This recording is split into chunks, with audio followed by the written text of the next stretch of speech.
Hello and welcome. We're back. This is the top 8 of our PPTQ for Rivals of Ixalan. I've just been informed that apparently we have the return of some merfolk and some gorgons, and the set looks like it's going to be cool. It looks dope. Yeah, it looks really cool. All right, well, other than that, let's get straight into it. We have, returning to the coverage table, we have Hui Chen on Slivers. Hui Chen, rather. And Samuel Loy playing Eldrazi. Not sure we've had him covered. Sliverhive? Look, there's going to be a lot of questionable cards that do things. I don't think questionable is right. I think you're throwing some shade Hui's way. All right, there's going to be some cards that I don't know that do things that I don't know with other cards that I don't know. So prepare for this. All right. So Samuel Loy on Eldrazi, just a variation of, well, not a variation of Tron, plays the Tron package, plays some Eldrazi, casts some big cards. Pretty intimidating. A lot of big cards. On the other hand, Hui is playing Slivers. Sinu Sliver? Is this another foiled out deck? I believe this is a very foiled Slivers deck. We like some foiled cards. Yes, there is a lot of expeditions and masterpieces. There's 24 foil cards. There's 74 foil cards. What's the non-foil card? What's the... Oh, yeah. No, you can't. So we're just having a discussion with our producer as to which card is not foiled, but that might give away some tech to Sam. Yeah. So the Mind Stone coming down. Yeah, so Mind Stone comes down. That is 2/3 of Tron. Samuel very graciously, or not so graciously, playing alternate art on every single piece of Tron. Is he? Yep. So are there white borders? I think it's all black border. That's not as But he is playing different art on every piece, which means it's going to be quite hard to keep track. What slivers are down here? Is that Sinu Sliver? Is that its name? Know. I think that is a Sinu Sliver. That's the one that gives flying, the blue one. And I got the Sinu. We might still have. Here we go. We have a deck list in front of us. I do believe this is very close to the same deck. So Sinu gives +1/+1, or is it buff only one side? Let's have a look. So Sinu Sliver, +1/+1? all slivers. Yep. So I do believe that all sliver effects are symmetrical. They are correct. Yep. But I do have a feeling. I have a feeling that Samuel's not playing any slivers. Yeah. Maybe Sam's got a Mutavault in there, and he can have a buff Mutavault because maybe all creature types. Mutavault to Eldrazi as well. So what's that blue sliver that's in play? It gives flying to all slivers. All right. So currently we have all slivers that are +1/+1, and all slivers have flying. On Samuel's side, we have 2 Mind Stones. Is Sinu Sliver errated, so it's all other? I don't. Because I know the Merfolk, Lord of Atlantis, got errated, so it's all other. All other, right. Interesting. We'll have to have a look. I don't believe it's been errated. We'll double check the... just making sure that if Sinu Sliver's been... No, it is still all slivers. So it is all slivers. So Sinu Sliver is a 2/2 when it's on board regardless. Yep.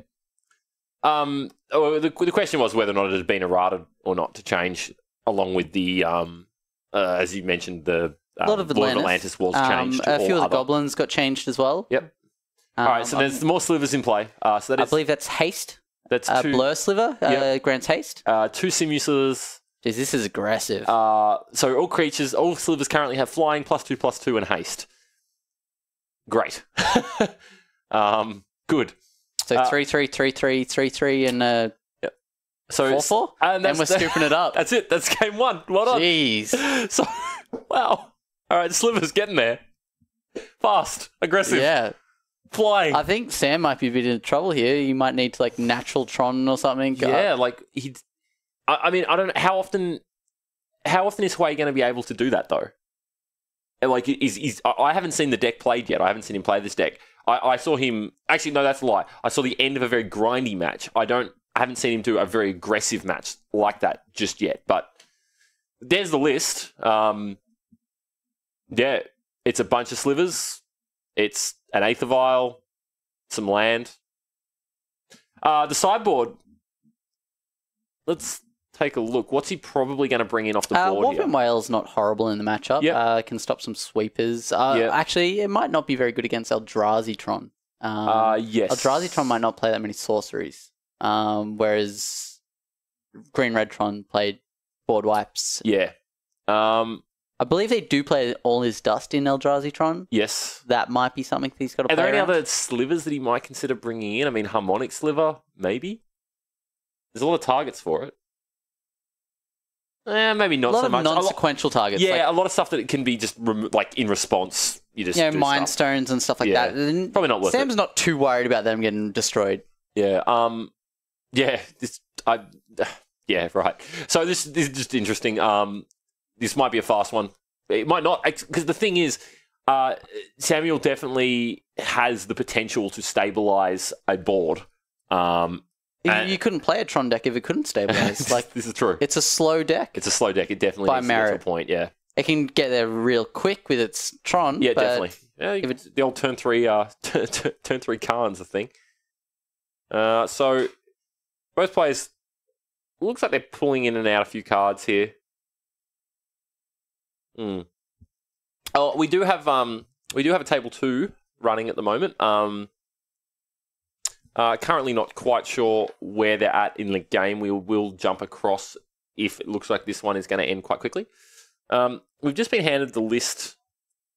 Is that this is Sam's list. Sam's list? Right. So he's got 2 Warping Whale, 1 Pithing Needle, 2 Ratchet Bomb, 2 Relic of Progenitus, 2 Hangerback Walker, 2 Surgical Extraction, 1 Worm Coil Engine, 2 Grafdigger's Cage, and 1 Basilisk Collar.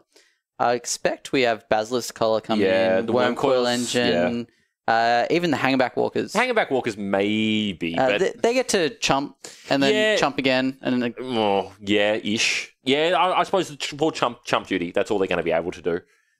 Pithing Needle, maybe if Sam's really worried about that Aether Vial, or if there's some other stuff going on. Yeah, maybe. I think that's really one of the only targets for it is the Pithing Needle, right? Is the Aether Vial is the only target. I'm not sure if it's correct to bring it in. It probably isn't. Probably not. I know when I'm playing Merfolk, I get happy when people put a Pithing Needle down because I'm like, that could have been a removal spell. Yeah, exactly. Yeah, the as you say, the Ratchet Bomb is likely to come in. I'd imagine. Ratchet Bomb doesn't seem terrible. It's slow, but it actually can wipe a lot. Yeah, you crank up your Ratchet Bomb a couple times. What are those Nevermores naming? It's everything. So Martin playing literally Pillow Fort. He is playing every imaginable enchantment that prevents your opponent from doing anything. God, I love Nick though. He is. This is game 1, and that is a mainboard Leyline of Sanctity. Well, when your deck synergizes with it and gets to put a free enchantment into play, yep, I think you want to do it. Yeah, exactly. So he plays mainline. He plays mainboard Leyline. I do believe he also plays Leyline of the Void. Is he Mardu? He's splashing black as well. Yeah, I think for the Leyline of the Void and maybe a few other cards. Not quite sure of everything. Yeah, look, he's we see it looks like an Oblivion Stone, an O-Ring rather on a Planeswalker. Might be another Gideon. No, it's blue. I don't know what's underneath that. It's a Jace. It's a Jace. Okay. Yeah. 5-drop Jace. Yeah. The Memory Depth, is that the one? Architect, I thought that one. So Marcus on the blue-white control list. This is going to be a slog.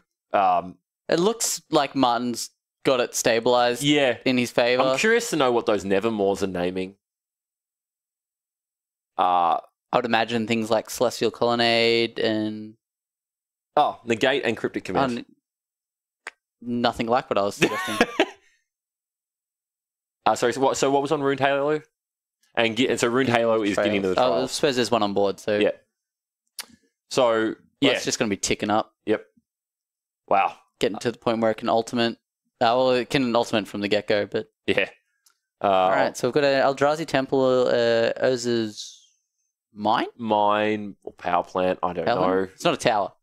It might be. It's a mine. Yeah. So Urza's Mine and an expedition map, so he can get his second piece. Yeah, he can. We've got an Aether Vial on 1 and Cavernous Souls and naming Sliver. Presumably, we have a blue Sliver coming out, which I think is Diffusion Sliver. That is correct. Yeah. So when a Sliver you control becomes the target of a spell or ability an opponent controls, counter spell unless so basically It's Thassa's ability, right? Yep. Yep. So anything that targets any of your slivers. Not getting another Tron piece. He's getting an Eldrazi temple. That's interesting. He's clearly got a few Eldrazi. I think he's just going to go wide. I think he's looking to go a bit wider with the Eldrazi because he obviously is playing the complete. He's playing Matter Reshapers. He's playing Thought-Knot Seers. We could potentially just see a Reality Smasher next turn. Yeah, Reality Smasher. I would imagine that is what the play will be. Yep. I think that. Or even Thought-Knot Seer would probably be fine. Yeah, Thought-Knot. Reality Smasher coming in for 5. Yep, that's fine. He plays that. He plays Matter Reshaper. I think he's just going to go for the creature presence on the board. Yeah, I think just force a race. Yeah, is a very viable strategy. The issue is the sliver that gets flying will cause a problem. Well, Sam's not going to try to sit back. If Sam gets a Walking Blister or something along those lines with Basilisk Collar, that's going to be very good for him. Oh yeah, he gets to gain life and ping Basilisk it with Collar death. and Walking Blister sounds pretty very sweet. Good. Sounds pretty cool, actually. I'll ping you in game 1. All right, so that is a green sliver. Not sure which one that is. Predatory. Predatory sliver. So, all right. So +1/+1s. It's the green variation of the +1/+1 sliver. So those slivers are getting quite large already. They are all slivers currently in play are 4/4s, I believe. I'm surprised that's not Muscle Sliver. Yeah, you would think that it's a weird name, right? You think that missed an opportunity. No, there is a Muscle Sliver. Okay. But it doesn't give all slivers +1/+1. Oh, okay. And we're looking at we're taking one collected company with a Thought-Knot Seer, leaving him with the other one. He doesn't have enough mana to cast it anyway, so he needs to rip a land. It's a value card in this deck. I don't think you feel bad about hitting any of these creatures. Obviously, the slivers deck all about critical mass. Yeah, it's a synergistic deck. Just getting wants all the abilities. All of them. Now, does he play any of the Sliver Lords? Oh, they're obviously all Lord, but I mean the big slivers. Like Sliver Queens. Yeah, no, so it doesn't look... so apparently the only one that would be legal is Sliver Legion, but he does not play it. Yeah, well, I'm not sure. I don't know. I'm not up to date with my slivers. Neither am I. I don't know my slivers very well. I think I've seen a Commander deck with slivers before. I've actually seen a Highlander deck with slivers. Oh, he ripped the land. So he pulled the land, so he's going to fire off a collected company here, I think. Well, that's the exact card in hand. Yeah, he's fetching, so presumably he's going to fire off the collected company here, try and build a board state immediately.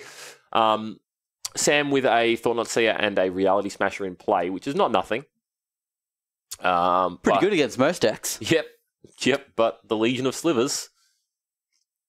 Sam with the old cut into thirds and shuffle the top. Interesting. Shuffle that way, to be honest. So we will see what comes out here. That's 3, 6. From the collected company. What do we get? Sinuous Sliver ×2, I think. And then Aether Vial, and I didn't see that. Oh, well, the slivers are all now 5/5s. The Sinews are jamming down, so Thought-Knot Seer really can't get through, and Reality Smash. Is that just dead? So this is pre-combat. 5/5. Yep, that's just dead. That's just lethal. All right.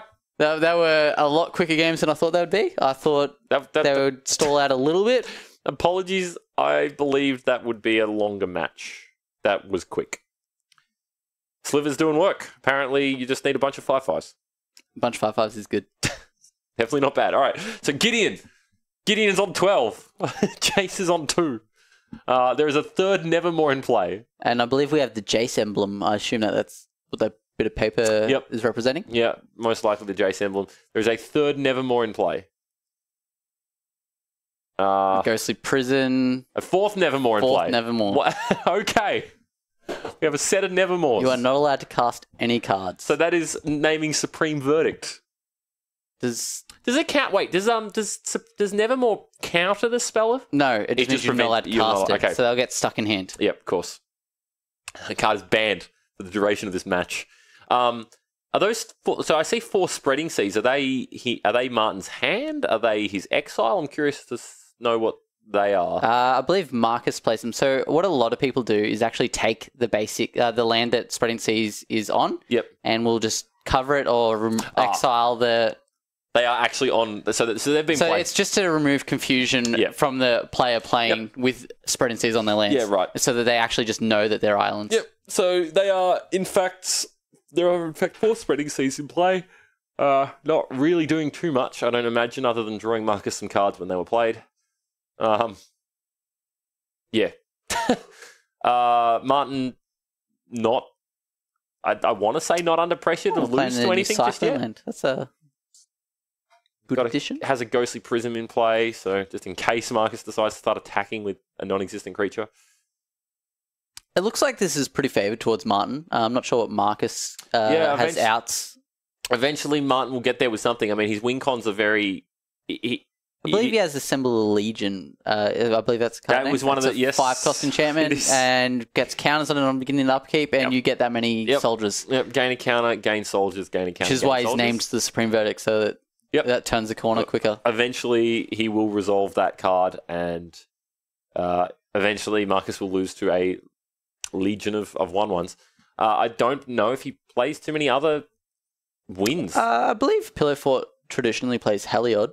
Yes, he does play Heliod. Which produces a bunch of guys. And would have Devotion at this point as well. Yes. Oh, sorry, apologies. All right. Scry, we're digging down. Scryland. Nice pink sleeves. Given that match one's finished, if for match 2 and 3, we might get these players to shuffle over to the other table so we get a bit better view of their hands. See if that's possible or not. We'll have to find out. Now we've got a standard card essentially being played in Modern, which is surprising. It's a Glimmer card. It's a good card. 4 mana, draw 2 at instant speed. Pretty good. It's pretty good. The costing obviously is a little bit. It's a little on the high side for Modern. It's high, but it's in the instant speed makes it playable. Obviously, doing it at end of turn doesn't feel bad. 2 cards is pretty big. It's cyclable too, right? Or no? No, this one has Scry. There's another one in Standard, which is cycling for a blue, and it's 3 in a blue. Draw 2 cards for instant speed. Yep. We just tech edged away the Needle Spire. Oh, okay. I thought we were going after a black source there. No, it's going to take. Trying to take. I'm not quite sure. I think he's got 2 or more of all of them anyway. Yeah, I think he's just doing it for the sake at this point. Serum Visions. Yeah. Look, Marcus is going to be. I think Marcus is in a rough spot here. I don't actually know what the blue-white control. Like, I'm not. What's Jace's ultimate? He gets to cast a card from the opponent's library, I believe. Something like that. So it's which. In which case, he could get the Legion. So Architect of Thought, we'll just take a quick gander, don't get it wrong. So his negate ability, for each player, search that player's library for a non-land card and exile it. Then that player shuffles his or her library. You may cast those cards without playing their mana costs. So he has outs. So it's not bad. He, I mean, what do you get though? I believe you have to get the Assemble Legion or Heliod or a Wincon because you're not allowed to play any of your Wincons anymore. Yeah, I suppose. But so there's a something of the realm. Sigil of the Empty Throne. That's the one. This is the one that reanimates. No, it makes angels. Whenever you cast an enchantment, it makes a 4/4 angel. Yes. And I imagine there's still quite a few enchantments left in Martin's deck. I'm expecting to see another O-Ring come down at some point on one of those Planeswalkers. Yeah. Spreading we've Seas. just sacked a Nykthos. Yep. So Spreading Seas has to go to the bin because the Nykthos is no longer there. Yes. No longer a target. Well, and gets a 4/4, casts a Ghostly Prison, just in case Marcus ever decides. I imagine Jace is going away here. Just in case... no, it's Ghostly Prison. Not a not an O-Ring. I don't know where I'm thinking. That's a Ruined Halo. That's Ruined Halo. Can't take damage from named card. Doesn't matter at this point in time. Just Colonnade or whatever. It's just at this makes point, an angel. It's a 2-mana angel. At this point, it's making some angels. Just in case Marcus ever decided to attack, he would have to pay 4 per attacking creature. Probably not going to happen. I think Marcus is just playing out because it's untimed. It's untimed. Might as well see as much of Martin's deck as you can. Martin demonstrating the elitism that is a Magic player using other card games cards as our tokens. got the pack of Yu-Gi-Oh cards. I will admit, I am a Buizel user. All right. For my Merfolk deck for the elemental tokens, I use Buizels. I did for a while there. I used Pokemon cards. Some of the sweet Pokemon cards were pretty sweet tokens, and also the Vanguard. Vanguard tokens. Holy God, those cards look incredible. They do. They have some sweet art. Not so sure about the game, but the cards, amazing art. I did have the game taught to me once. I cannot tell you how to play it. Fair enough. I was like, this is not Magic. This is definitely not Magic. Had someone teach me Pokemon? This is not Magic. This is not Magic. Pokemon apparently is in a good spot right now. Is it? Apparently there's a lot of play in it. Apparently there's a lot of skill involved right now. I don't know. Maybe there always was. I'm not quite sure, but we don't have enough black dice. No. No. We're moving on to we weren't prepared for someone to have 5 dice of counters on their Planeswalkers. What is the card in the middle there? I actually don't know it. Which one, sorry? With the die. The one with the die. So it's a sphere of safety. So that counts the amount of enchantments that you have. Yep. And it's pretty much Ghost of Prison. Oh, good. Okay. But for the amount of enchantments you have. Oh, good. So it's always for a minimum of 1. Yep. But goes up every time you have an enchantment. So currently Marcus cannot attack, ever. I believe he has 10 lands. He can attack with 1 guy.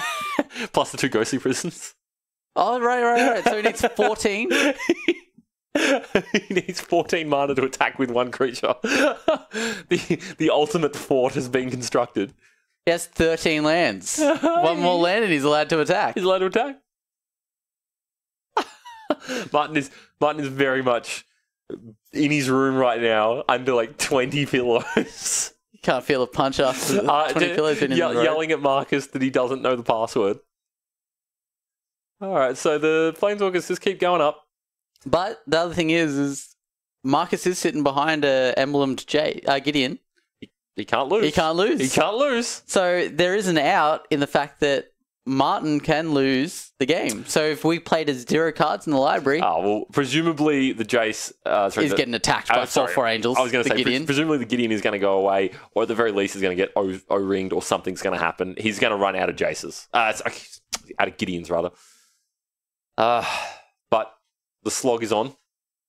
More angels will come. Does Marcus have any random ways to mill Martin? I don't believe so. I believe he's playing a very pure blue-white control list. He's a colonnade? You can't attack with that, sir. No, he's looking to block. Oh, he's going to block, right. Okay, interesting. Is that not a trade? Should that not be a trade? I thought that was a 4/4 angel blocking a 4/4. Oh, the Jace ticked up. Oh, right. So Martin's cards are 1 less power. Yep. So it's a 3/4 angel. This is why we're commentating, not playing. Damn straight. Throwing peanuts from the gallery. All right. So Marcus, no reason to concede here. It's still game 1 of the match. This might be a very long game 1 because Marcus is playing to Martin having no cards in hand. I think that's deck. Sorry. That is quite literally his win condition here. I think. I do feel that Martin probably plays something to get his graveyard back. We're looking at the Jace ultimating. Oh, no, we're looking at a judge call. All right. Just got to confirm some things.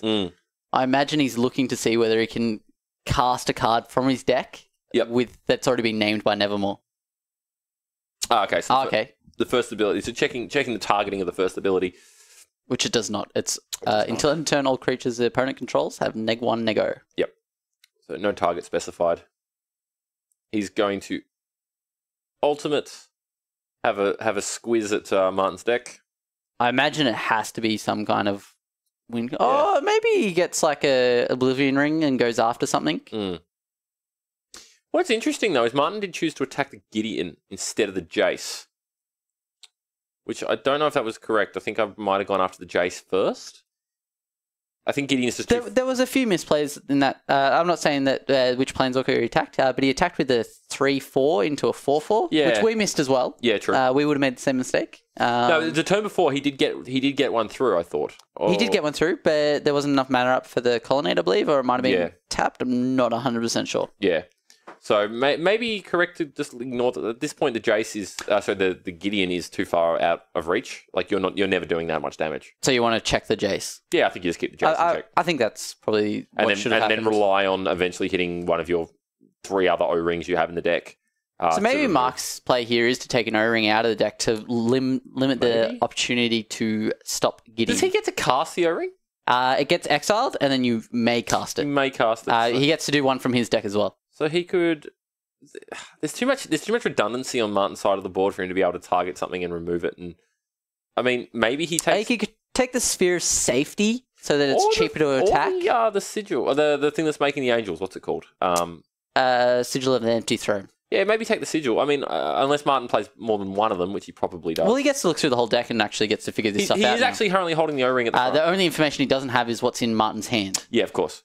So he is holding the O-ring at the front. So maybe he's considering an O-ring play here. Not sure what else. I think if you're playing to Martin having no cards left, you probably do want to take the O-ring. Yeah, to maybe. Just take the option away from Martin to be able to take Gideon away. Yeah, to ever be able to touch the Gideon. Because I imagine Gideon's got Nevermore at this point. And so any other copies of Gideon that Marcus has. Yep. Yeah, so Marcus is just considering here.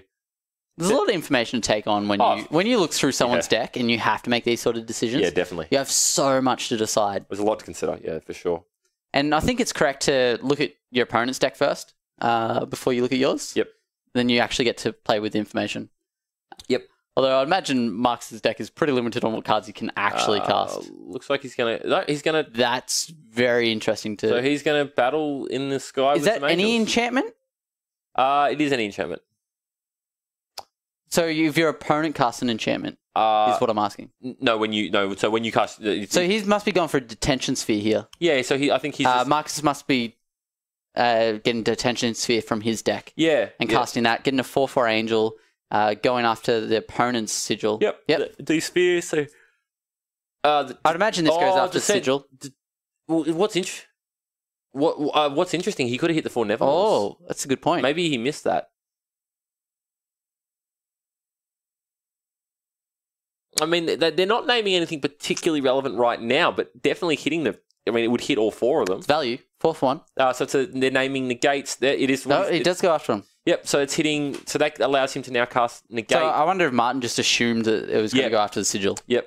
So that now allows him to cast negates, cryptic commands, snapcaster mage, and supreme verdicts. Cryptics coming back online is big game because they can start bouncing things. And it also gets counter. He had no access to counter spells. Yeah. What is interesting there as well is now Martin. That is all 4 of them.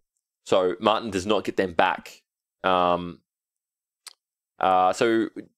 judge call at the table. We'll see what the go is there. But what's interesting in that situation is it allows them to. Well, basically, that's all 4 of them, right? So the only way he gets them back in play is now he has to deal with the D sphere. Yeah, and his out to that is the Oblivion Ring. All right, so we're back. Not quite sure what that was, exactly what just happened there, but we're back as we were. If he had have named the sigil, would he have grabbed his own sigil? Is that the problem? As to why not to target that? So the judge call was in regards to the sequencing, or the ordering of the way in which the cards are cast from Jace's ultimate. That both cards would be cast simultaneously. So both cards hit the stack simultaneously, which means the sigil is not in play. Correct. At the time that the D-Sphere was cast, so you do not get the angel trigger. As for the question whether or not your D-Sphere would hit yours and theirs, I don't believe so. I believe it's like we can just check the oracle on that. In this instance, when the permanent is in control of Marcus but is owned by Martin? When detention sphere enters the battlefield, you may exile target non-land permanent permanents with the same name as that permanent. Yeah, so that's why he wouldn't target the sigil, because he'd lose the sigil he just went and got. He lost his anyway. But I kind of agree with hitting the 4 Nevermores anyway. I think it allows him to he's play. looking to stall out, and it gives him the best option. He gets access to 4 to however many of the number of that card he had. Yep. So there's an Assemble the Legion. Now, that is something that Martin is going to need to deal with because it will start getting... It starts small. Well, actually, I believe they're 1/1s. They are 1/1s. Which means Jace deals with them. Oh, yeah, definitely, doesn't it? Yeah. So he's definitely... Martin's going to have a lot of them. He's going to have a lot of 0/1s. Zero. He's got a lot of 0/1s when he's attacking. Yep. Because it's all creatures. Oh, so he should have gone after the Jace, definitely.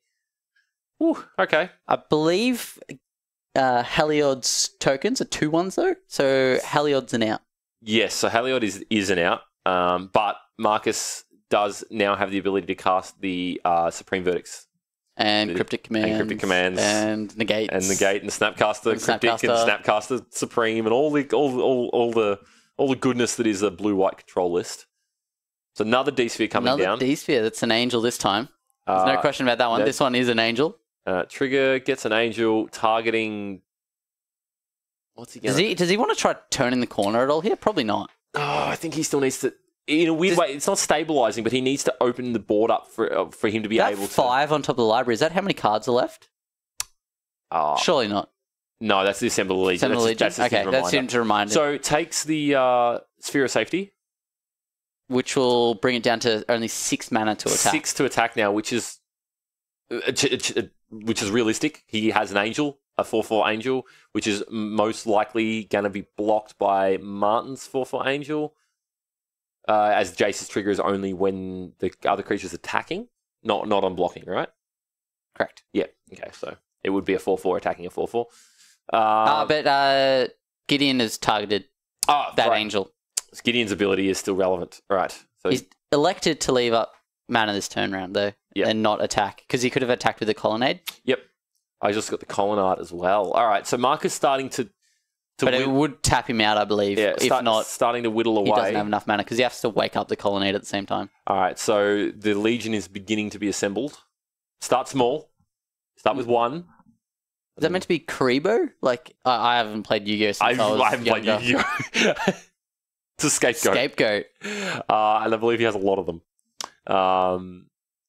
I think he's assembled a Legion in a previous... I really like these angels that he's got. Yeah, they're very cool. In a previous game, I watched his assembled Legion get to 6, and he had only just one out of scapegoats. All right, so the card that's currently being played didn't quite catch the name. Porphyry Nodes.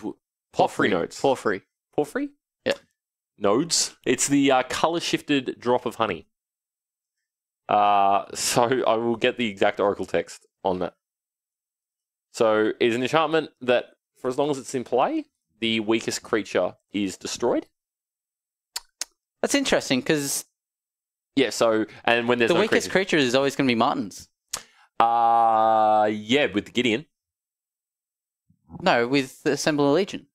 Oh, yeah, right. It's going to always... They're not going to do anything. Yeah, of course. It's always going to hit the 1/1. But it does give him a 4/4. Oh, he'll be able to order the triggers this time round, I believe. So it's at the beginning of your upkeep, so it's not until next time. Yeah, so he'll order it so that the Legion comes in second to the Porphyry Node. Yeah, but you still have a Legion count. So next turn he gets two soldiers from Assemble the Legion. And then the turn after that, he'll get three soldiers and 4. It destroys 1 creature. So he'll be able to have his soldier die. There's 2 Porphyry Nodes. Oh, there's 2, yeah. So he'll have his soldier die and then have the angel die. Or a Supreme Verdict is just going to wipe everything. Supreme Verdict cleans it up. And then they'll die. And they die because there is no creatures in play. Wow. Okay, so not... Did we just shortcut? No. Oh, they just sacrifice straight away? No, they sacrifice if there's no creatures in play. Just straight away? I thought I was going to be an end step. Yep. Drop of Honey is I could be wrong, but I do believe the original Drop of Honey is very expensive.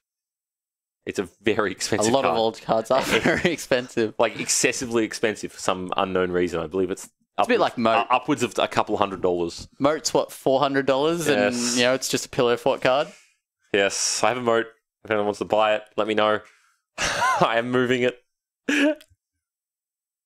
Oh, we're just selling our stuff. Like, Just start peddling our wares. I don't really have anything for sale, but I'm sure I could organise some like Commodore, something, you know. Boot probably doesn't work. It rattles. Yeah, exactly. Yeah. All right, so Martin still. I don't even know how to assess this board. Who's in a better position here? I believe Marcus is ahead now. I was saying Martin was ahead. He's Heliod, so this might change things as well. Okay. God, Is that a, wait, that's an enchantment? blow. Oh, yeah, of course, it's an enchantment creature. It's an enchantment creature, and you can pay 4. It's getting path though. Oh, immediately passed. And he had Devotion to White as well, obviously. I believe the cost to make a creature is 4 though, so I'm interested as to why he didn't respond to the path and make a creature. Because that 2/1 can actually beat down. At least for 1, but like it can actually attack. Yeah, it would be a creature that could get through currently. Although he does have the 4/4. The Assemble the Legion, having spoken to Martin about the deck, I do believe he is quite happy to sit on this Assemble the Legion. Eventually he'll get an answer to the Jace and then swing for lethal. Well, his only answer is O-Ring. Yeah, an O-Ring at this point. I believe it's just 1. He might have something else. Trying to think if there is anything else that he could potentially be playing. There's a few variations on O-Ring, but granted, as to whether they're in the main deck, they're in the main. This is still game 1. So that's another sphere of safety. That's equally as big as the previous one. And I believe Marcus does have another Jace in hand. Yeah, Marcus has definitely got more than one Jace. I don't know if it's in hand. I haven't seen his hand, but So if Martin spends a turn to go after that Jace, another one just comes down. Yeah, look, wow. This this is going to be a long game. All right. It's definitely, I believe this game is going to, at some point, result in a person running out of cards. I don't think it could potentially end any other way. At this point, I think there's too much play in both sides. I do think if Martin is able to deal with the 2 Jaces and go after Gideon. So just to reiterate to people... I mean, he is still making angels. Just to reiterate, the Gideon has already created an emblem. So for as long as Gideon is in play, Marcus cannot lose it. As long as any Gideon is in play, he can't lose. So that includes for any reason, his life total could be 0. I imagine he's only playing Trial at Gideon and Trial. Yeah, so most there might be a Jura. Maybe a Jura, but at least in the current state, he cannot run out of cards. He can run out of cards, but he doesn't lose if he does. If his life total becomes 0, he does not lose. Anything that would cause him to lose the game does not. So even if he was to run out of cards, he would be sitting there drawing no cards. Yep. And Martin would be playing Solitaire, but Marcus would not be losing the game. I believe Marcus is sitting on some cryptic commands in hand. Yeah, well, he wasn't able to cast them for a large portion of the game, so it's conceivable that he has at least one in his hand. I don't see any in the bin. And so he obviously let the Heliod resolve because he had the Path to Exile. Yep. And it was a creature, so it could be targeted. So it's going to be very hard to deal with the Jace because Marcus has got the answers. They were shut off for the longest time, Marcus, and now he has the answers. He is still a control deck. So he definitely he wasn't able to cast them previously, but he's got them now. The Assemble the Legion's going to start getting big, but I don't know if that's going to I reckon Martin's going to run out of tokens. He's going to have to get dice. Yes, we will eventually be giving him a D20 because at this point he is definitely going to run out of tokens. I believe he's making 5 a turn now. I believe he's got enough tokens to do one more. Next turn he makes 6. I believe he's got enough tokens to do one more set, and then he's out. Well, Omens, draw a card. Another Colonnade. All right. There's a lot of cards in play right now. Okay. I would have been... I suppose he doesn't want to tap down, because I was going to say he could have ultimated Jace that turn and then played the second Jace. But he just doesn't need to. Doesn't need to. He just doesn't need to. He doesn't need to let any damage go through. I was looking at it like this game was in its infancy. Yeah. Whereas at this point, everything's pretty known. Everything's known. I mean, right now, I think he can up Jace, making all of Martin's creatures 1/1s. Okay, this might redundant. be the O-Ring. Nope, Sphere. Another Sphere. Making it is a 4/4. Or a 3/4. There's a bunch of mana in pool. He's a ley line. Yeah, so next turn Marcus can get basically, he can have his cake and eat it too. So he can up the Jace, making all the 1/1s 0/1s when they attack, and then play his other Jace. Not play. Sorry, he can ultimate this one, and then play the other. I think it's a mana concern. Sequencing. I think it's a mana concern though, because he needs to keep his counter spells up. He's got a lot of mana in front of him. Like, you're right, he does. He's got at least 4, 5, 6. I thought we were about to roll that dice for something, and I was got a bit excited. He's got like. He just doesn't need. He's got like 16 mana or something. At the same time, he just doesn't need to cast the second Jace. No, not yet. With this board state, he's fine. He's got Colonnades. She's Earthquake. Yeah, someone's bumping our camera rig. Is that a judge call or what's happening here? No, it's not a judge call, but our local level 2, Jimbo Dowling, just decided to headbutt the camera rig. So both players pausing for a moment. So I think Martin's outs here. Obviously, he's making angels every time he casts an enchantment. Yep. It's pretty straightforward. Yep. So lots of angels can get him out. The second one is by trying to bait the counter spells. Yeah, maybe, but I don't know what threats other than answers, like, because Martin needs to answer Gideon or Jace at this point. In a weird way. So Marcus is probably just going to let anything resolve, unless it's something that's going to try to answer his board state. That's the thing. I mean, I think Martin's in a position now where, as you say, everything on board isn't a threat to him. He knows he can. So he is playing a Gideon Jura for note. I think Martin's going to run out. I was discarded to hand size. Okay. Yeah, and I do feel exactly. I mean, good luck getting through a control deck that hasn't really cast any controls. That's a full fist. 7 cards, hasn't had to cast any counter magic yet, and is just discarded. Wasn't allowed to start with. Well, exactly. And just discarded Gideon Jura has 12, more than 12, has 14, 15 mana. Suspension Sphere. You have to pay 2 to activate abilities. Yep. So that includes fetches. Does that include Planeswalkers? I believe so, all abilities. It's a loyalty ability, so yeah. All abilities, yep. I did see a game where he had 2 of these in play. So this is what I mean. He probably should have... He's just going to counter that one. I feel like he should have bricked that for a turn. Oh, here you go. Have your Sphere of Safety back. I'll bounce the D-Sphere. Yep. So he's got a new target for the D-Sphere. Clever play. Clever. Yeah, because the D-Sphere was doing nothing under the the Sphere of Safety was doing... He has 2 in play, so he might as well have 3. You're not winning the match by... No, here comes another one. By attacking. But this is what I was suggesting, is that he could have waited until he has the answer to the Planeswalkers, and then bait with things like... But I mean, your opponent has still got 6 other cards and enough mana to cast 2 more Cryptic Commands. Look, you got to play the outs. Yeah. At the end of the day, you have to play the outs, and I think right now... Yeah, I think that. Yeah, he's lost. try. It's going to be very hard. Overloading the control player. And here's the other thing: late in the game. He attacks with the angels. It baits the colonnade coming out. Yeah, true. Yeah, I'm not sure. It's hard, but there's a lot. I think with his board stays anywhere near like what it is, it's very. Martin just can't win. I don't believe he can, but I mean. The only so Marcus's win is literally going to be Martin running out of cards. His Wrath of God as well. There's a Wrath of God. God. Not just Supreme Verdicts. Wrath of God. Wrath of God main as well. So that cleans up the Angels as well and solves Martin's issue about not having enough tokens.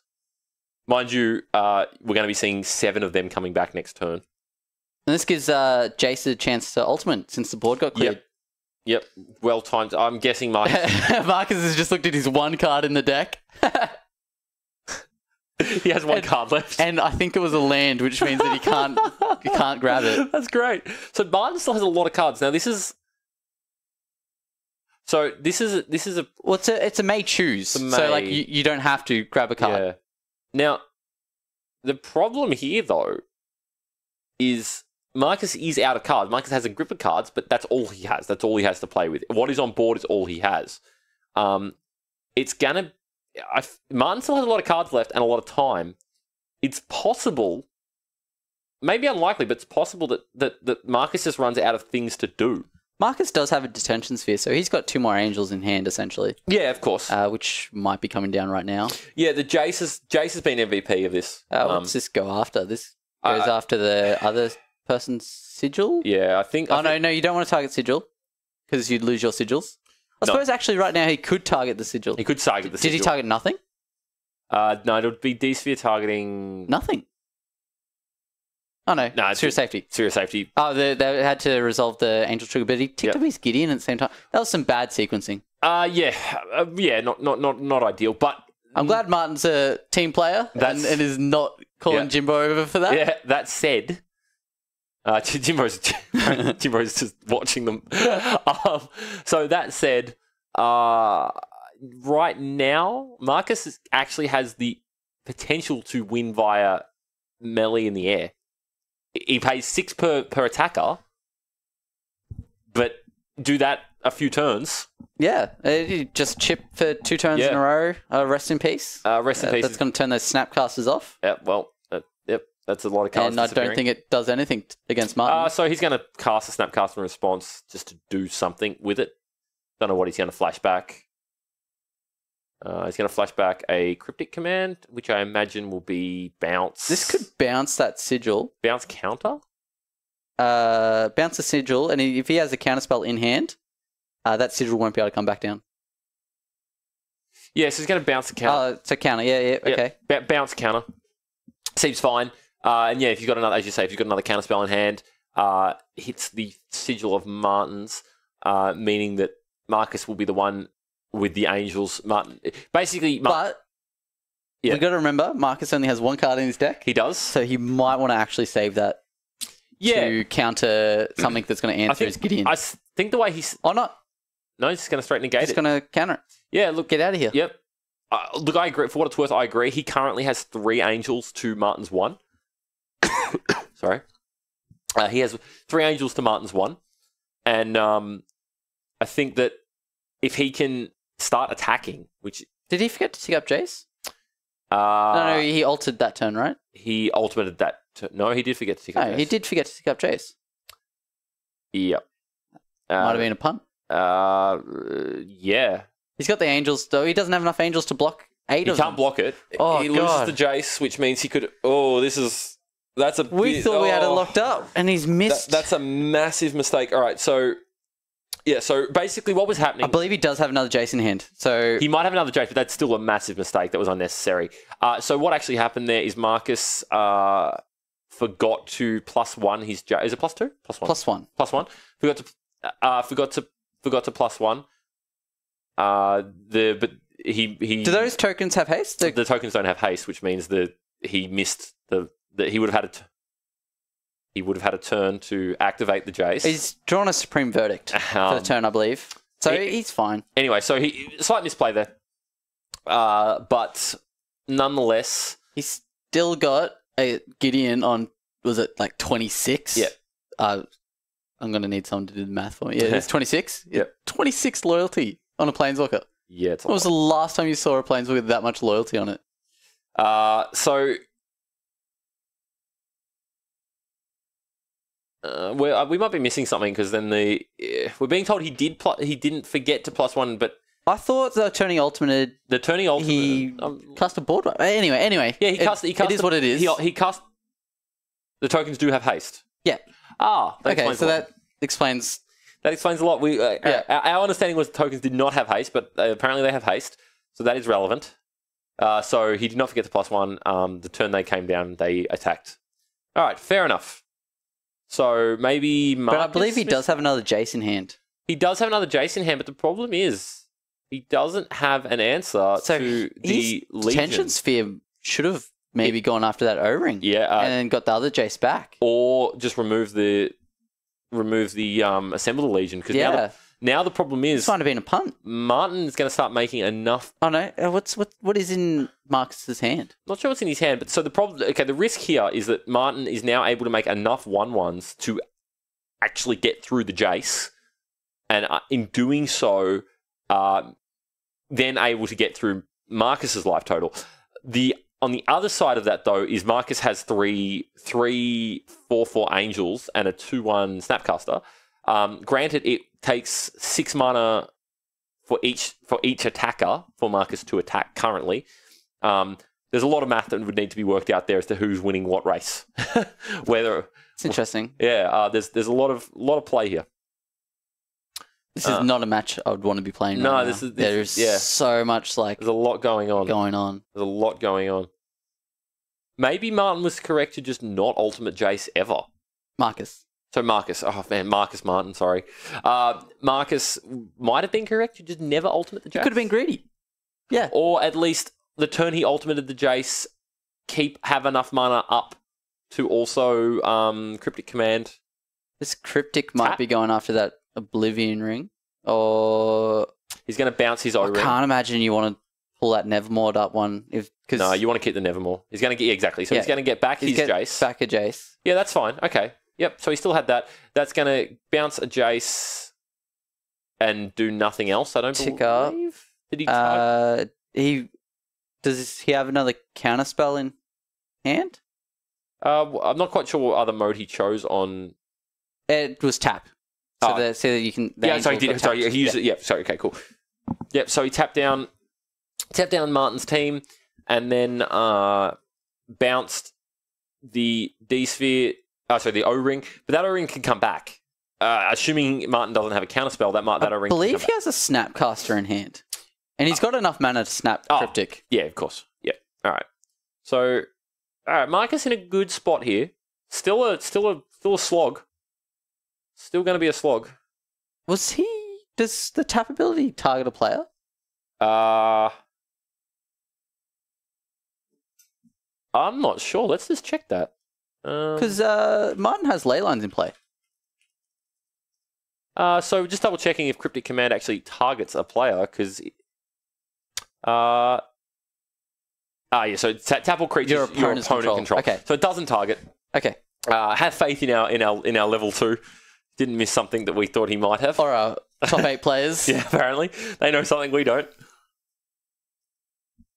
All right, so... That is a thick graveyard. That's the other half of Marcus's deck, rather. It's most of it, except for the lands and what's on board. So what we see now is Marcus starting to attack. So he got in there with a single angel, paid the 6 mana required for that single angel to attack. And that is now a clock. A slow one, but a very clock. slow. Which probably means that Martin has to keep his angel back. Mm-hmm. But it doesn't. Marcus has 3 angels. So the one angel is only ever going to be able to block 1 trade. But it also means that angel that Martin controls can never... Okay, O-Ring's back. That's getting counted. I mean, the play Marcus made makes no sense if he doesn't have a counterspell. 100% agree. It buys a turn. Yeah. It just does nothing. So he's going to grab, I believe, nothing. Cryptic Command. He has Negate and Cryptic Command in the he just couldn't find them. He literally just cast the Cryptic Command. So I don't believe he needs more mana. So he's going to grab so it's probably going to be Cryptic Command. Yeah, so he's going to grab Cryptic Command, which I imagine is actually going to counterbounce the token. I believe bouncing the... bounce. Okay. I don't know if I agree with that. I think that's... Yeah, I feel like you're right. I think you do want to bounce the angel, because he's about to get another angel because of this. Yeah. Is he? Where's the other sigil? It got counted, right? Yeah, no, he doesn't have the second sigil in play. No, I think that it depends, right? So resetting the counters is one thing, but he's already got 17 of them in play. I agree. At this point, he has more than lethal in play of them. It doesn't matter if he gets more. Oh, actually, it's not more than lethal at all. He's because Marcus's pseudo got 27 plus 15 life. Oh yeah, of course. But yeah, of course. But it's more that I don't think that's your issue right now. You want to take away the air blocker. Yeah, I think Jace has them under wraps. Like they are 0-1s for as long as Jace is around. And the more draw steps that you give Martin to find an answer to your Jace, the harder it's going to be. Whereas I think taking out the only blocker in the air means you can now start swinging in with... He does just shrink, like make it not be able to deal damage with the Gideon. But... Yeah, it's still... I don't know. We might be like trying to like finesse. Yeah, maybe it's just not necessary. I don't know. I think my first instinct would be to target the... It would be Marcus the bounce asking for a range. concession there, or are they just... No, I think he's... He was just pointing at the library and the battlefield and stuff. Yep. No, he's going to play it out. Like, Martin still has a large number of cards. Yeah, I don't know what outs Martin has, but he must have outs if he's still playing. Yep. And Marcus only has 3 cards in hand. One's a Cryptic, one's a Snapcaster. Yep. So he's got 2 counterspells, essentially. Yeah. Yeah, he's still fine. See if we could just get the people to step away from the camera rig there. Everyone seems to be obviously crowding around the match, but also bumping our coverage. Getting a little frustrating. Let's see. So, okay. So Marcus is on the attack you down with, that's the 4th Ghostly Prison. Well, that's 8 mana to attack. Yeah, 8 mana to attack. It doesn't matter. Marcus has it. But he's basically on the I'm attack you down with a 4/4. Now, Martin did block last turn. Just to... Oh, actually, he's dead, right? You can bounce with Cryptic Command, cast Cryptic Command, bounce the Detention Sphere. Oh, the Nevermores will come back into play. And then they'll get to name the card, right? The Detention Sphere. They'll get to name Detention Sphere. Yes. So that play won't work. The 4 Nevermores would enter the battlefield again, and Martin would literally be left with 4 choices on each, like a choice for each one. So probably not a great idea to give him back 4 Nevermores. I thought I spotted a cute play, and it was not there. You might have been regretful if you made that one. I would imagine you'd be very regretful if you make that one. So I think Martin... Just attacking with one angel Martin on the back foot. Marcus, getting attacked with an angel on the... Yeah. Marcus with the correct line to victory here, which is I'm attack you this turn, I'm attack you next turn, and the turn after, and you need to find something between... Well, he's dead next turn. Marcus has 16 or more mana. I think he just swings out next turn if he's got it. But, I mean, what's the risk? I think the Pillow Fort deck plays at sorcery speed. I don't think there is a risk. Yeah, okay. So Marcus has just gone through the motions, ticking up. He's playing it slow, giving Martin an extra turn. Yep. I believe Martin might be playing Wrath of God's Mane, potentially. I suppose... Marcus has the counterspells, so he's not stressed. And that's game. Martin, if they've played this long, Martin should just pass the turn and see if Marcus attacks. Yeah, exactly. Nope, they're packing it up. Yeah, okay, cool. That was a long game. Yeah, sweet. So what we're going to do, given that was our game 1, we're going to move the game across to our. The players are going to jump across to the table 1, which has some slightly better lighting and just better coverage for us. So we'll be able to see hands. Look, let's see. I mean, this is an untimed final. It's not. Neither of them were playing slow. No, it was just the board was stalled, and it just drew out. It's just going to take a while. That's all. So players are going to jump up, move across. It's going to be a long slog. It's going to be a long slog, I think, for us as well. It was good. It was good to watch. Like at the end of it, like it was interesting. Oh, definitely, it was good. Oh, there was a lot of high level play there. There was a lot going on. I mean, how many mistakes did we make? I mean, I would have lost that game. I definitely would have lost that game. Would have been a draw. We both lost. So. Yeah, basically. So look. This is Martin's list. We'll take a look at as they move across. What is Karma? I don't know. I don't know what that card is. I feel like we're embarrassing ourselves. What is Karma? What is this? All right, so it's anti-swamp. So anti-swamp. Who's that tech against? Death Shadow? Maybe. Anyone that plays a couple standard of swamps. Zombies. So basically, it is each player's upkeep. You take damage equal to the number of swamps you control. Basically, if your opponent plays any number, so basically with Martin's strategy, right? If your opponent plays any number of swamps, your plan is to lock up the board. Hey, and just put it in. It's a win con. Yep. All right. They might only have 2 swamps in play. It doesn't matter. It's a win con. So what are we bringing in? We're bringing in the Resting Pieces, and the Pithing Needles probably. Yeah, that's most likely. Probably it. Yeah, the Pithing Needles. Maybe the Wrath of Gods if you're worried. Yeah, maybe the Pithing Needle's going to do a lot of work here. What's Marcus? Marcus is just bringing in a bunch of counter spells. Probably not the Dispel. The Elspeth maybe comes in as a threat. Yeah, maybe, but the problem is obviously the Ghostly Prisons make Elspeth not great. Less good, yeah. But Mentor's a threat. Mentors might. That's tech. I love Monster Mentor. Stony Silence, not really. Stony Silence doesn't do anything. Rest in Peace doesn't do He anything. doesn't have a huge amount of stuff. Celestial Purge will The definitely come Vendilion Click will come in in. Celestial Purge definitely comes in. because it can target the one red card. Oh, right. No, I'm thinking of a different card. My bad. I'm thinking of a completely different card. Apologies. Martin does only play a very limited amount of threats. Of course, Celestial Purge is red or black, is it not? Yeah, I'm thinking of a Celestial different card. Purge can get rid of the Legion. Oh, maybe you do bring it in then. I don't know. How many threats does Martin play? Yeah, 3? It's not a lot. It's interesting. I don't know. He plays multiple Sigil of Empty Thrones. Okay. Yeah, I mean, out of 5, 6 threats, it hits one of them. Yeah. So maybe. I think that's a stretch, though. I'm actually surprised at how little counterspells are in Marcus's sideboard. There is not a single negate in there. I suppose he has negates main, 2 of them.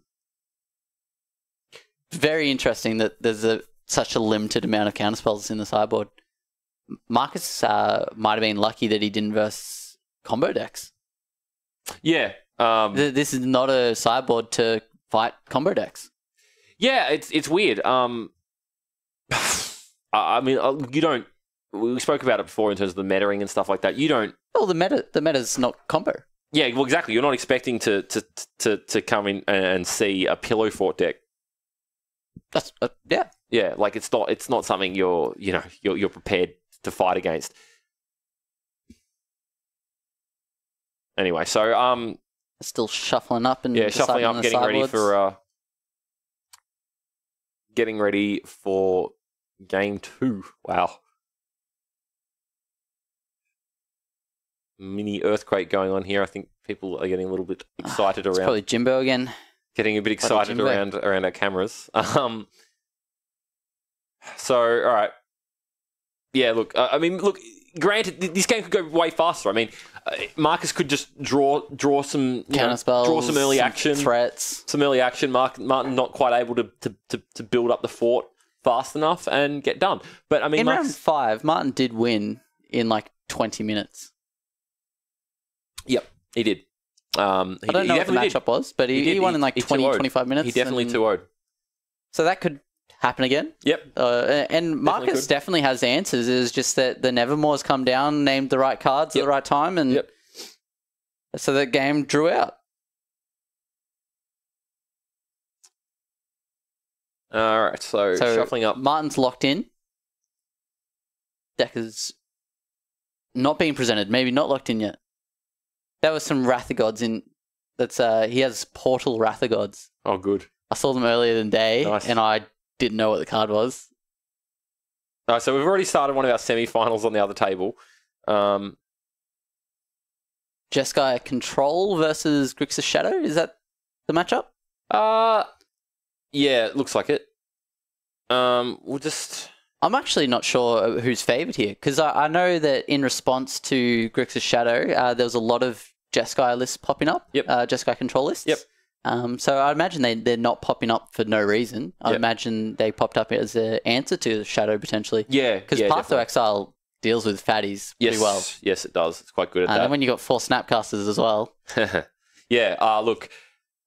So essentially, just to keep everyone filled in, we've got our top 8 match playing out here still, because obviously untimed top 8, but very control-y style deck, so very long match going on.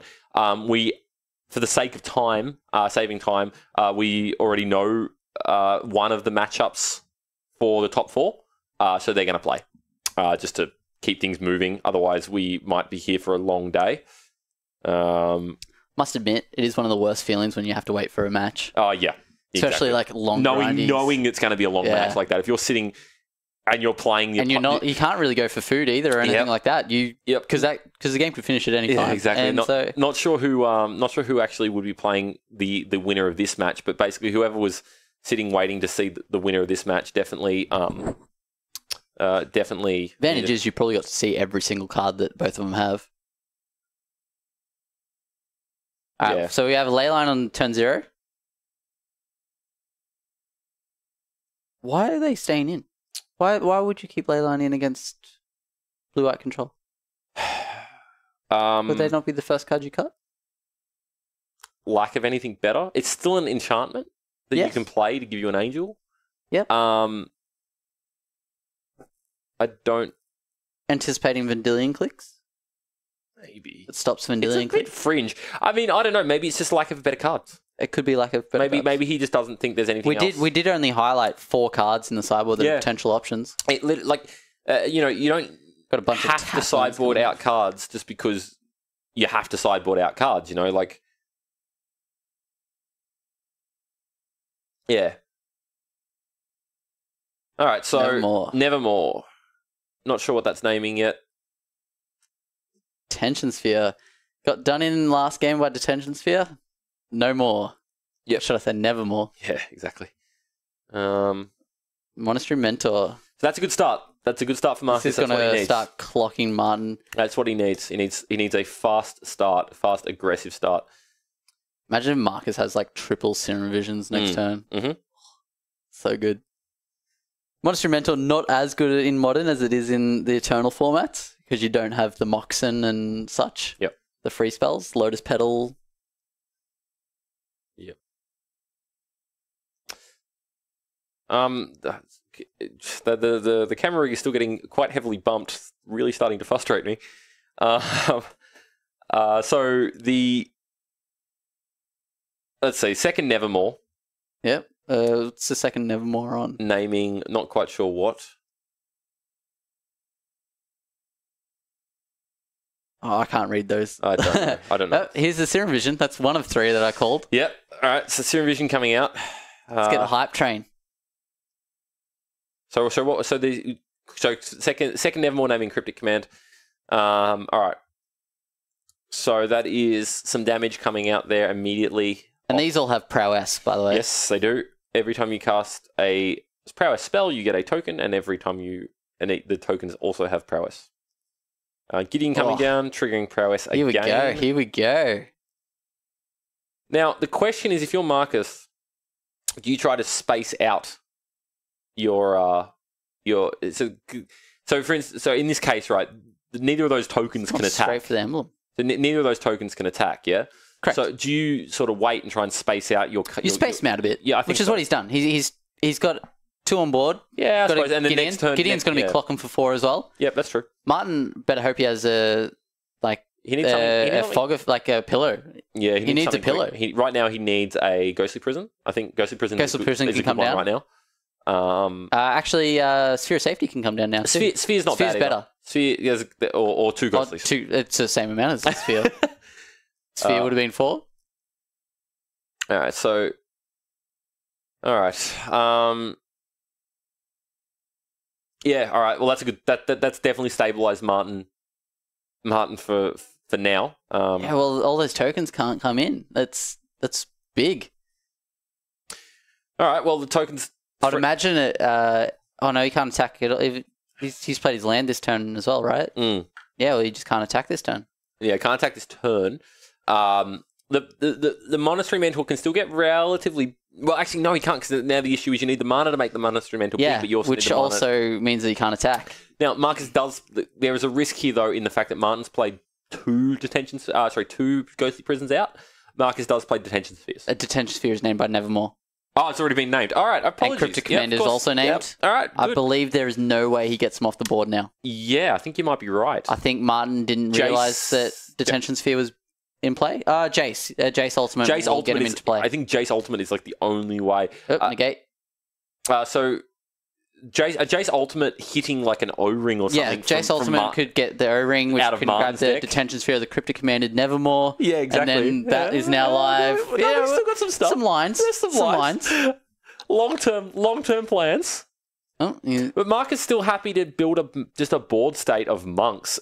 I mean, he has the inevitability, the fact that eventually, if he is able to get rid of, which he did multiple times in the previous game, if he can get rid of the Ghostly Prisons. I think his intention's to just dig at this point. I don't think he actually intends to... Oh, he's definitely not intentionally trying to go big, but he's just seeing cards, playing lands. Wide is exactly. He's not intentionally going wide. No, it's just happening. It's definitely just happening. So a bunch of tokens. Martin's, your back of the sleeve is not good enough. Nope. Here's some tokens. Martin almost telling Marcus that he knows he can't deal with, like, he has no answer for the Monastery Mentor being in play. So here's a stack of tokens. Use them. It's been there for a while. Marcus opting to leave up magic, counter magic instead of attacking this turn. Yeah, instead of attacking. I'd imagine he's waiting until he can do both attack and. Yep. Yeah, I believe you're correct. Is that an Urborg? It's an Urborg, isn't it? On Martin's side. So he has an Urborg for that karma. Wow. That's some tech. Oh, that's brutal. That's some tech. That's brutal. I missed that completely. All right. So, but the problem is, how does he not die? It's symmetrical, right? Is it symmetrical or is it just opponent? It has to be just opponent. I believe it's symmetrical, which means, yeah. So it's a symmetrical effect. So how does he time it? I don't know. Now I'm curious. Oh, I mean, because he's on the defense most of the time, right? And so if it come down now, for example, he would lose. Well, not necessarily. I mean, he relies on his opponent having more lands than him. Yeah, because it. Also, Runed Halo. It's a good point. Wow, Martin. Well, there's some lines. There's some lines in this deck. All right, so Runed Halo on the Karma would prevent the damage, I believe. Yeah, so Karma deals the damage. Yeah. So which means that Runed Halo. Loss of life. Yeah. So Runed Halo would work. Wow. All right. So are we to believe that Martin has brought in Karma? Does he have? Is that in his hand? That Urborg was not in the sideboard. The Urborg would have been main. I definitely just saw a whiteboarded card in Martin's hand. I definitely just saw a yellow and whiteboarded card. No, it's not. What is that? What is that? That a funny looking Rathagod? I don't know what that card was. We'll find out, I'm sure. I have no idea what card that was. Is it a different edition of... Yeah, is Karma in multiple sets? Is it a different edition of Karma other than the one we're looking at? Oh, yeah, right. So it might be a different edition of a Karma card. Oh, let's just double check the art here because... Yep, it was Karma. That is an Alpha Karma. Limited. I'm sorry, beta or something. Limited edition. Yeah, so that's a limited Alpha Karma. Wow, okay. Look, let's be honest. If it was an Alpha card, it was probably $300 or something. Yeah, probably. Yeah, it was whiteboarded, so yep. All right, well, either way. All right, that's an Urborg. Oh, we're tapping out. That's an Urborg. That's Elspeth. Karma. There's Elspeth. Called it. Yep, all right. Well, he's going... Clearly. He's going real wide. Yeah, definitely. All right, so next level play right now. Next level play right now is to ultimate my Jace. Ultimate Jace. Get your O-Ring. Hit your Nevermore, naming my D-Sphere. Play my D-Sphere to remove your Ghostly Prisons and then kill you. Kill you. Yeah, that's some lines. That is the line. How much mana was that? That's a bit. That's a bit of mana. Oh no, Jace is casting the O-Ring. Jace casts the O-Ring. So rest in peace coming down, clearing out the graveyards. So Jace casts the O-Ring. Yep. You cast your D-Sphere. D-Sphere. Jace casts that as well, right? Oh, Jace can just cast that as well. Jace zero mana. Zero mana. Jace both go on the stack at the same time though, so it can't work. It has to be staggered. All right. 3 mana. So it's 3 mana. 3 mana and 2 turns. That's nowhere near as much as it felt like. Yeah. We said a lot of things, and it costs 3 mana to do it. 3 mana, yeah. And he's almost there. I mean, 2 turns. Does he have the D-Sphere, or...? I don't know if he has one in hand. Haven't quite seen it. I just want to see this Karma come down and see Marcus's reaction as he realizes what it means. It'd be interesting to see if Martin actually stops playing land at this point. If that is his plan, like if he genuinely... Well, he has Nykthos, right? Oh, Nykthos got a Spreading Seed. Yeah, he got Spreading Seed. So he just doesn't need to, because he's got enough mana to cast anything he wants. Yeah, I think. And then if he ever hits the Nykthos, he can utilize that to make a buttload of mana. Yeah, exactly. All the Runed Hail, like so. No, he's playing lands. Still playing lands. I mean, obviously, Runed Halo naming Marcus is definitely going to, like, if your opponent, you're playing against your opponent's Pillow Fort deck, he's already playing a few weird cards you haven't really seen much of, and then your opponent plays a Runed Halo and says... off. Oh, damn you, Marcus, you're ruining our fun. So if your opponent says to you, play Runed Halo, that's a dead card now. Name Karma. You go, what? Judge? I did an Oracle text on Karma. Well, I thought it was meant to be Karmic Guide. I was like, have we just misspelt that? And it's meant to be Karmic Guide? No, it's very much... No, it's Karma. That's Karma. All right, well, either way, right now... You play your swamps. Yeah. Karma's going to teach you. So Marcus just spreading sees the Urbog, I guess. I don't think he did it for any other reason other than he had the spreading seas and it was a better target than any of the other lands. There's got to be a reason Martin's playing Urbog, right? Yeah, you would assume, yeah. Yeah, you're playing a red-white pillow deck. You're not why would you have an Urbog? I suppose we were shown the Temple of Silences. That's true. So maybe there's something else going on? Yeah, there might be something else that it interacts with. But that's shown you that there's black for a reason. Yeah, there's stuff in there. So I mean, shut it down. Yeah, why not? You got the spreading seas. No, you can't cut him off red or white. Let's cut him off black. Yeah. I don't know what the black's for, but let's cut him off it. Yeah, definitely. All right, so what is the black for? Other than we understand what the Urbog's there for. What's the black for? Is it to disguise the Urborg? Maybe.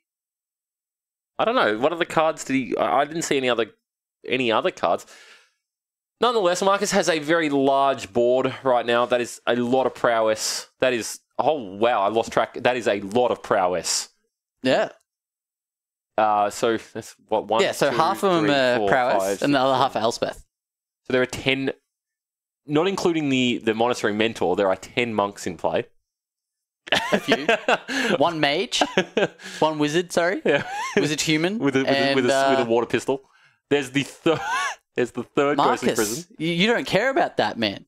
Don't shake your head. You have the line. You know what the line is. You know what the line is. Yeah, you know what the line is. It's a long line, but it's a line. It also requires him to have the detention sphere in hand. You're right. It does. But he can go grab a dig spell. He can go grab the Glimmer of Genius. Yeah, he could. And he gets to dig 4 cards with that. Yeah. Definitely. There's definitely options. And his Jace doesn't need to keep ticking up.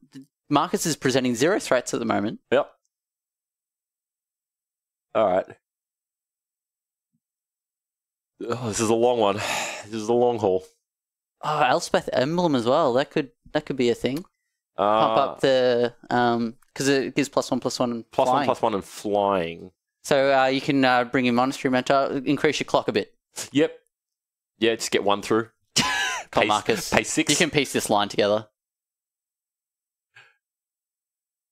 He's got a Supreme Verdict. He's got a Supreme Verdict and a Wrath of God in hand. Yeah, we don't. Neither of which is being cast. Here we go. Is he onto it? Has he got it? Let's see. Did we call it? He's going to spot the Karma now as well.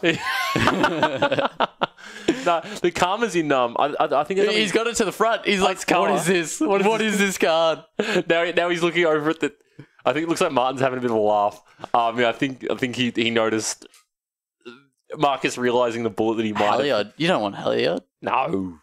Oh, you've got loyalty, devotion. Have you got devotion? There's 2, 3, 4, 5, 6, 7. He's got devotion. He's got devotion. You don't want it though. No, you don't want it. You want you take want the line. You the want line. the style. You want the style. We want the line. All right. So what's he looking at? Is it better be an O-ring? Nevermore. Nevermore. No. You don't want Nevermore. No. What are you doing? All right. Here we go. Find an O-ring. Do it. Is there anything else? Is there anything other than an O-ring that could remove the Nevermore? Is there Banishing Light? Is there anything in There's nothing. Is there any Marcus plays that can remove it?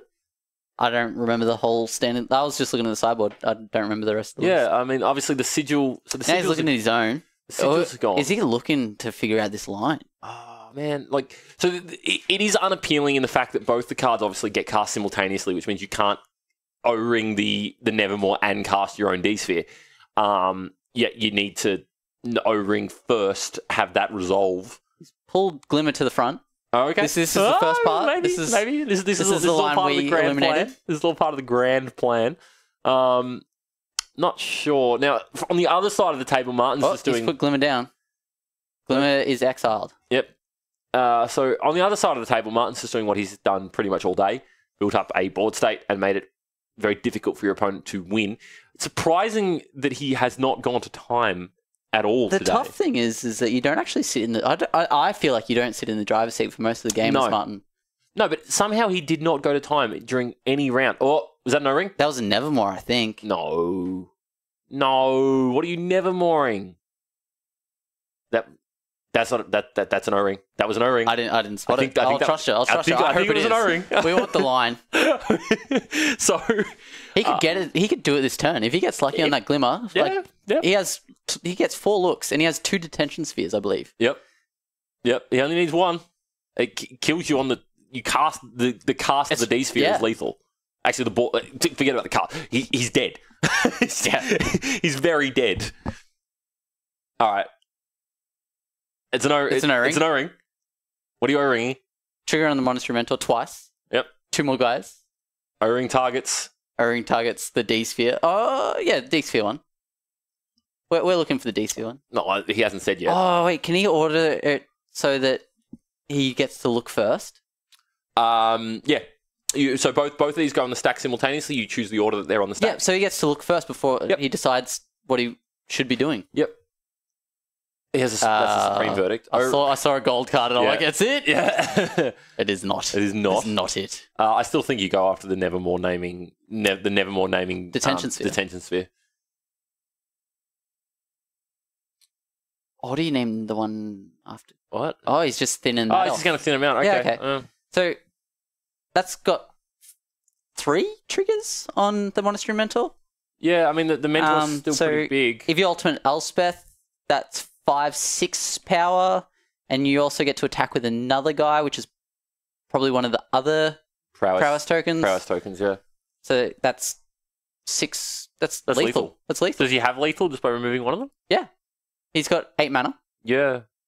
He separated it out, paying 4. He's going to swing Gideon. No, not Gideon. It has to be the other one, right? And a token. And a token. Yep, that's lethal. That's lethal. Pays 4 for each. That is 12 damage. No, more than that. It's 13 damage or something. So O-ring plus Glimmer. So it's 2. Yep. Plus. Was there nothing else? There was nothing else. No, there was nothing else. That's not lethal. So prowess twice. And he didn't ultimate Elspeth either. So he didn't ultimate. Okay.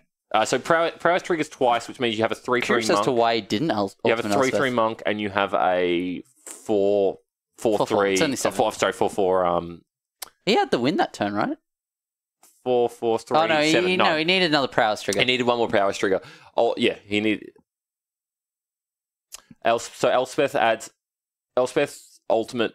Is Elspeth ultimate +1/+1 or +2/+2?